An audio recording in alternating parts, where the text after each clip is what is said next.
What's going on, everybody? Welcome to the Knowledge Boner podcast. We are here on episode 18. I have my co-host Wally Nguyen with me, and we have a special guest friend of mine, Eric D. Eric, how's it going, man? I'm pretty good, man. Hey, I love that knowledge boner term, man. That's amazing. That's so creative. Yeah, thanks, man. Yeah, so the whole goal here is just to kind of share with the audience listening in, other aspiring entrepreneurs, and me and Wally talked about this morning. He brought up a good point. Like when people ask, like, what does it mean to have a knowledge boner? It's kind of when you're in that moment and you're having a problem or a solution, and someone kind of tells it to you, but it never really sinks in until you hear it a certain way or you experience it, and it's just kind of that aha moment. Yeah. And then he's like, "That's a knowledge boner." I was like, you know what? Mm-hmm. You're right. That aha moment is actually when it happens. You're like, holy crap. So that's right. So it's pretty interesting because I know we spoke before in the past, and I'm really excited to have you share with everybody what has happened recently. But I remember a few weeks ago, you said you were a college student, and you were asking me, "Hey, is college worth it?" And yes, why don't you tell everyone about that and where your mindset was then? Great. I'd love to share.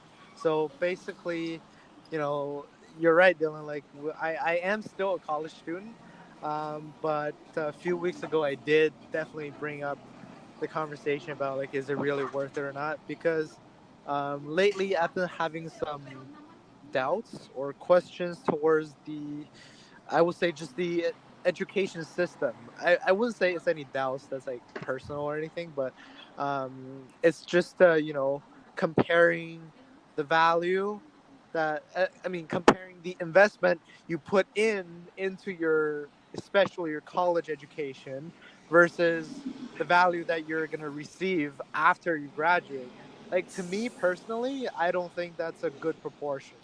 So basically, Dylan and I, we talked about 2 weeks ago about this question. I was asking him, what do you guys think? What's your opinion on this?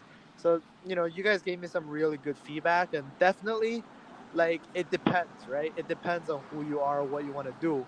But like I said, in my particular case, I want to work for myself. I want to be free, and hopefully one day I can own like my business. But as for now, I definitely want to start off on the right foot, as in on the entrepreneur path, instead of having like a desk job or even a high salary paid job at like McKinsey or something. Like, that's not what I want, right? Like, I'm pursuing the freedom, the flexibility of everything.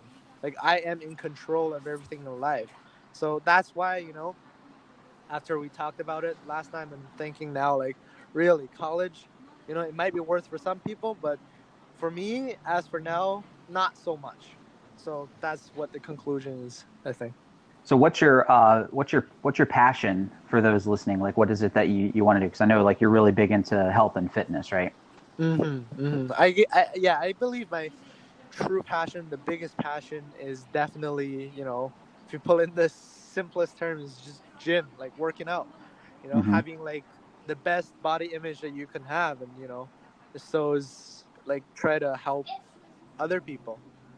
So like that's the core of my passion. Yeah, I think it's the same. I think all three of us are kines majors. You're a kines major as well, right, Eric? Yes. Yeah. Oh yeah. Wally as well. Wally actually graduated though.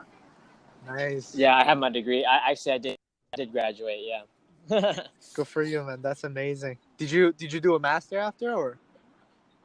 Yeah, actually, I started master's school, but I didn't finish master's school. But I had basically, I was about 1 year in, and then that's when I decided to start my own business. And that was kind of like my first business venture there. That's great. But, if you don't mind me asking, since we're already talking about kinesiology, but how much do you think that has contributed, like, into your business right now? Like, all the college background, like, how much do you think that has contributed? Probably zero. I mean, the only thing that I really got from, the only thing that college really did for me was help me digest information fast, learn how to read books and that kind of stuff. But as far as like, anything I used in college to my, anything I've done, in the real world, no, like almost zero. And it's kind of funny. Sorry, go ahead. We were just talking about it, actually. My eldest brother, he kind of hit the nail on the head on this. He's like college right now is kind of like, the new high school. Right. Yeah, actually, yeah, that's a really good analogy. Never thought about that, but Right, because think about it, like in high school, people used to think about prom and partying and drinking all that stuff. Now it's just you got another 4 years in it's college. almost like an that's upgrade, right? Yeah, exactly. You go, you pick the right college to party some more, and then you get 4 years of debt. Yeah. You get 4 years of debt, and then you go into the real world with a degree that doesn't pay you a lot of money and debt. That's right. That's right. Like I don't mind being in debt, but like I want my debt to be the good debt. Like a debt that's investing in myself, so I can create like the max. Like I can maximize my value in the future. Yeah, that's awesome. And so talking about entrepreneurship in this scenario, a lot of people like us, go into kinesiology, you get out, you go work for a gym. The common trend of society is what, right? Like you go, you get your personal training license, you go, and then you work under a gym facility. They pay you, possibly hourly, maybe commissions of whoever you do. You book calls, and you make like a certain incremental amount of money. But now the entrepreneur way, which I'm excited to share this with everyone listening, that Eric did within 2 weeks, right? Because he has the knowledge, he knows how to train. Yeah. Tell everybody what you did within 2 weeks and how much money you made.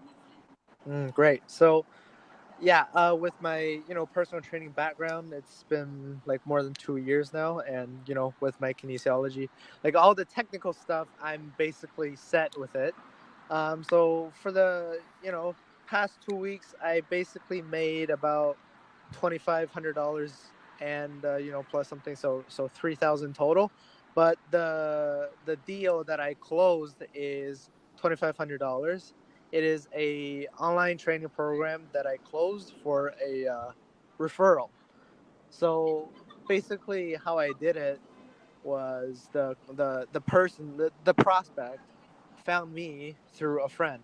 So I didn't really try to advertise or anything. It was just he found me and then got in contact with me. So I said, hey, let's book a time on like Friday or something, and then we'll talk about it on the phone. So what happened is we spent about 25 minutes or 30 minutes on the phone, and I heard him out. I let him talk about everything he wanted, everything he needed, and stuff. So basically, at the end he said, okay, I'm ready to do it, and that's how it was done. So how much of that is profit for you in your pocket? Everything? Yes. Actually, boom. That's 100%. Look at that. 100% profit. I mean, just like that from one call. Now, Eric, the industry, how long, if you were working as a personal trainer for a gym, how many hours would you have to put in to make $2,500? That's a good question. So let's just do like a simple math here. I get paid about, let's just say $25 per hour.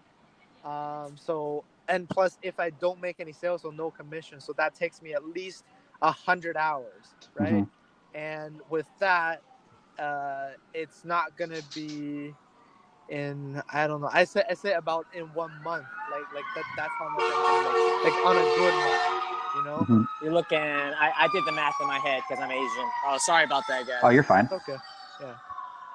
Sorry. This is raw, unfiltered podcasting, guys. Oh yes. That's funny. Yeah. So I did the math. You're looking at 25 an hour. You're looking at about 80 something hours. 82. So about 2 weeks. Yeah. But I mean, this is much easier. It saves me a lot of time. I don't have to drive to work. I don't have to put up so much effort and energy to talking to them, like motivating them in person. Like, don't get me wrong, like I like doing that, but imagine if you do that like for 5-6 hours in a row every day, right? That's pretty exhausting. So yeah, so it's interesting too, because I'm so excited for you, because I just remember a conversation of where you were really concerned about what family or friends would think if you kind of went on this entrepreneurial journey, because right. College is the big norm. And then I remember telling you, I'm like, dude, like your results and your actions will speak more than anything that you could possibly say to them. And if you just go and you just do it and you just show them like, holy crap, then there's nothing that can be said. And then boom, 2 weeks later, makes $2,500. but wait, there's more. You just got your first influencer as well. Why don't you tell them about that? That's right. Yeah. So, the first thing that you just mentioned is like my family. They're, a little bit against it and, kind of throw me shades and like objections here and there. And actually, like just before this, I listened to your previous podcast and I heard that you shared a little bit about, how your family didn't support you as much either when you first started. Mm-hmm. So, I mean, like definitely you and Wally, like you guys can both understand like what that tastes like, right? Like how it feels. So, I just kind of, I wouldn't say ignore them, but let that not bother me so much. And in the meanwhile, I just shift my focus into the, digging into more like influencers or like looking for other companies that, I can work with. So with that being said, yeah, like last week or just the past a few days, I found this company. It's called the Fitting Room. It's like a local studio gym in Mm-hmm. Toronto. Basically, I didn't talk to him on the phone. Actually, I went to his gym and then I confronted him in person. It was about like it was really long. Like the conversation was really long. It lasted about like 4 hours. Just consistently asking questions, talking about this and that. But hey, eventually we came to agree that like what you can that I mean the owner said to me is like, hey, you seem to know what you're talking about, and let's move forward from there. So that was really good. That's awesome. So in terms of what kind of opportunities does that open up for you? Like how would all that work, and how would you get paid? And is that going to be very beneficial compared to a personal training job? Yeah, I guess like depends on how you look at it, right?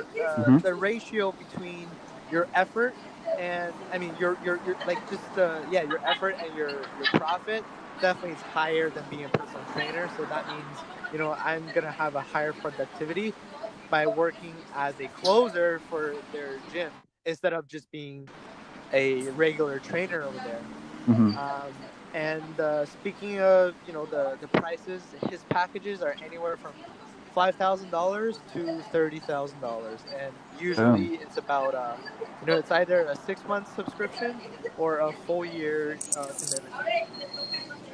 That's crazy. That's awesome. I don't even know any gyms around here in our area that have 30K packages. So that's awesome. Yeah, Um, well, it's a private own, right? So like yeah. they just kind of set their price high, and especially the fact that the owner himself also trains there, and he is like a do you guys know IFBB Pro? Like it's kind of like a big bodybuilding thing in the world. I don't know. Have you heard of that, No, Wally? I'm not familiar with that. Mm. Oh, okay. Basically, he's got the title, right? So he's allowed, or like people would actually buy $30,000 packages from him, Oh, wow. and Okay. all I need to do, just talk to them and listen to them and close deals for them. It's a win-win solution, right? Absolutely. They win, then he wins, and you win. So that's great. 'Cause Exactly. I feel like most people, it could be a security thing. When we talk about entrepreneurship versus just the whole college route and then working as a personal trainer, it's Right. just funny because as you gain more success, I can only imagine other trainers that maybe have been doing it for a long time working at a gym would see you. And it's kind of boggling to me how like most of them don't have the thought process to be like, dude, what are you doing? Like, how are Hmm. you making all this money with less time? Right. And we're here grinding our ass off at a gym, and you're making all like, what are you doing? And and Right. and and when you tell them, then those fears and those doubts set in. They're like, oh man, I can never do that. That's too risky, right? Yes. Yes. That's so true. Yeah. It's all about the the self doubts, right? Yeah, 100%. So with you being fresh, with everything fresh in your mind, okay, and we have listeners here. A lot of people come in from Reddit. I'm sure there's a lot of college students out there. So you being a college student, if anyone's listening right now and they are in college, and maybe they're asking themselves, is it worth it, or maybe they have a dream or an entrepreneurial thing they want to do on the side. What advice would you give to them right now? Um. I don't want to say anything so vague, so broad, but really, like, whenever you hear someone says, just follow your dream. Like, I know it sounds so bullshit, but hey, like, if you actually, think of this statement and then analyze it, just, think about your future, your life, like logically, like this saying, I believe it is true. It's not a bullshit saying. So, my dream is really not a 9 to 5. I want to travel the entire world while I'm making like 6 figures a month, hopefully, eventually. But that's my dream, and that's exactly what I'm doing. But if your dream is really to become a physician or a surgeon or a lawyer, which those, you know, jobs that really need the paper. Without the paper, we can't do any of that. Then Mm-hmm. go for it. Like, there's not right or wrong. It's not a black or white issue, regarding this, is college worth it or not. To me, it's more not worth it, not worth it as much as, someone who wants to be a doctor. Mm-hmm. So, my advice for you is, first one is follow your dream. And second of all is, any of you guys who are listening right now in college, you have to be clear with what you want in life. Like, what your ultimate life goal is. Not how much you want to make, but what you do that's going to make you genuinely happy. Even without making that much money, but by doing that simple thing is making you happy. So do that. And if that thing, relates with a college degree, then, I'm sorry, you have to get it. But if that thing has nothing to do with it, with the college degree, with the paper, then why are you wasting time there, right? Yeah. Well, okay. When you say follow your dream, right? Like, obviously, there's action that has to be implemented. So, how did you, I know you just got this influencer, but how did you get yourself over that and decide, to go into there, meet that influencer, take action, and what was your thought process in doing that? Um, yeah, the implement part, I would say it's one of the most challenging part Mm-hmm. once you figure out what you want to do. So, how I prepared myself, mentally before I went in for all the the consulting and stuff. So I just implemented one thing, is that I was telling myself over and over again that, like, this is nothing scary. It's new, but it's not scary. Like, I shouldn't be afraid of this. Like, that's Mm-hmm. kind of the mindset, the mentality I had when I talked him into the conversation. Like, if I want to achieve my goals, then there's nothing that's supposed to stop me. So I don't care how hard it's gonna go.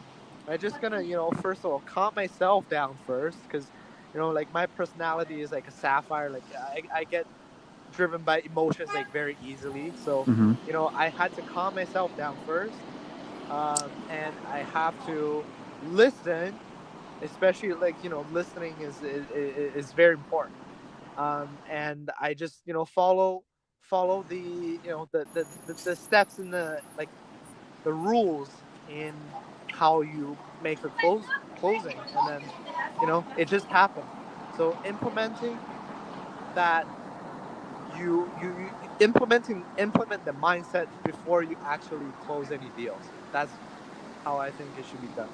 Oh, I love that. Yeah. While you're pretty quiet. What do you got? Well, I'm really just impressed more than anything else. I just feel like I have a lot, to learn from Eric over here. So I'm just kind of observing. Mm-hmm. Oh, thanks, man. We're Oh. just getting started with this HTC thing, and yeah, definitely, it's a great start for everyone.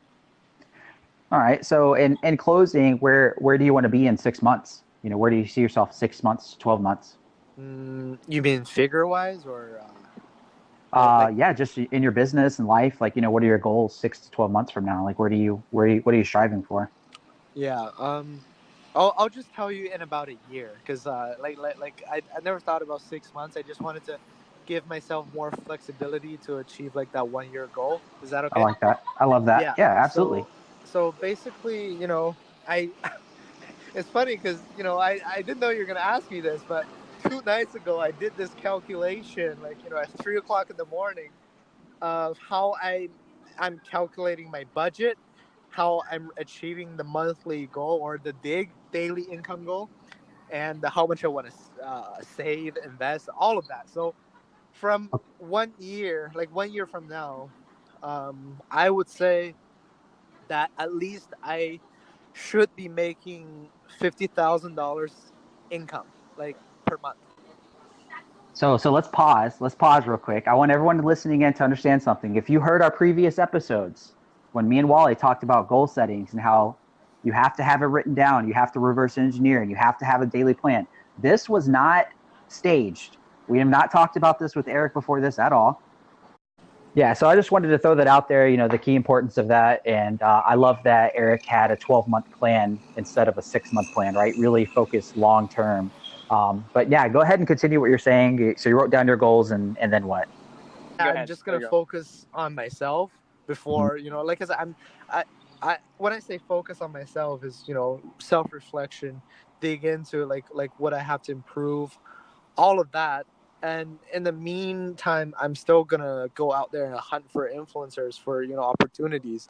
And I think that's how everybody should do it if you want to achieve certain goals in life. One of the things that Dylan and my mentor said, like, I really love that mindset. It's one of the things he said is think simultaneously, right? Not individually. Is that what he said? But basically, it's like you do your task one by one. Like if right now I'm talking to you guys on the podcast, I'm focused. Like this is all I'm doing. But that doesn't mean that that's all I'm not gonna do anything else for the rest of the day. Like I'm planning my my social media platform. I'm learning more sales or like closing techniques on my end, and then I'm also investing in other like for example like getting to meet more people, so there's potential influencers or people I can work with in the future. So all of these aspects I'm doing them at the same time. But when it comes to the task, when it comes to my studying, I'm just focusing on that at the moment. And I think that's exactly how I'm going to achieve that, the $50,000 mark within the next 12 months. Yeah, it's awesome. Yeah, really eliminate distractions and being honed in on focused. And yes.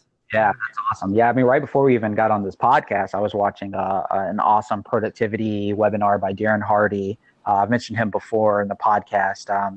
I mean, man, it was really good. Really good. Yeah. Oh, man. Knowledge Boner was super strong before this podcast, guys.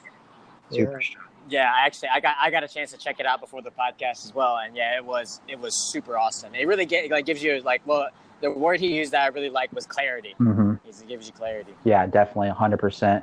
Well, man, that's awesome, Eric, dude. Thank you so much for taking the time to hop on here and let all the listeners hear your story. I know you talked about social media, growing it. Where would you like everyone to follow you at? Because those guys listening, you just heard it. He's in college. He made $2,500. I would say it's going to be important to follow somebody like that whose goal is to make $50,000 a month in 12 months. So, tune in, listen in, definitely follow his journey. Eric, where can they follow you at, man? On Instagram, you can find me at DI Fitness. I think that's the username, but let me double check because that's just type in DI and then fitness. It's one word. Cool. What we'll do is we'll put a link below. If you're listening in on YouTube, it'll be in the comments. If you're on Anchor, it'll be in the description as well. Maybe we'll post a link in Reddit if anyone goes into our subreddit group. By the way, everyone listening, we finally got the subreddit group approved. Wally, tell them about it. Yeah, so, just like before, I kind of mentioned earlier episodes of the podcast, but it's, /r knowledge boner. And so in that subreddit, that's for any, I'll be monitoring that. So if you want to post any questions or if you want us to talk about something, feel free to, leave us a post in there. Also, the pinned post at the top is, a little introductory. If you feel like, you want to introduce yourself to us and maybe get on the podcast, or if you just want to talk in general, that's cool too. Just go to that pinned post and, I have some instructions there. You leave your name, your business aspirations and all that jazz. You'll see the post when you get there. And as usual, you can follow Dylan at Dylan Starr Official on Instagram, and you can follow me on Instagram at Wally_the robot. And I think I got it. Awesome. Well, thank you guys so much for tuning in. We hope you have a wonderful day. We'll see you the rest of the days this week for some more Knowledge Motor in the future.